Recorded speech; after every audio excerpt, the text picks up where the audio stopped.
بسم اللہ الرحمن الرحیم۔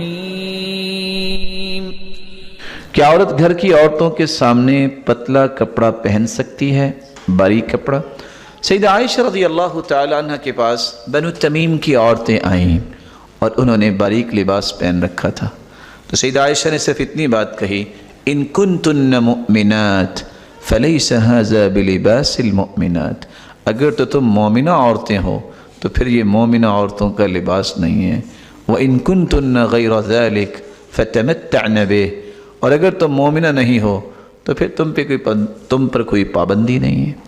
اس لیے گھر کے اندر آپ اپنے خاوند کے لیے اپنے گھر میں جو بھی کچھ پہن لیں جس سے آپ کا حسن، جس سے آپ کی زینت کسی غیر عورت کے سامنے بھی جاتی ہے، اس سے گریز کرنا چاہیے۔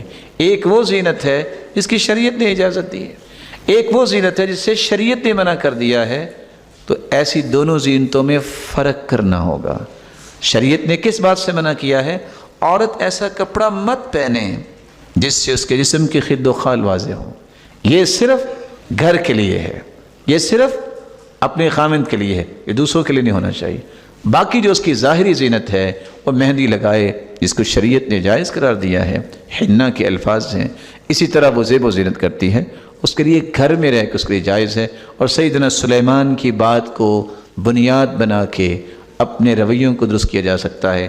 وہ کہا کرتے تھے المؤمنہ تتزین لزوجہا، مومنہ اپنے خامن کے لیے سج دھج کرتی ہے، والمنافقہ تتزین لغیرہ، اور منافقہ اس کے لیے نہیں لوگوں کے لیے زیب و زینت اختیار کرتی ہے۔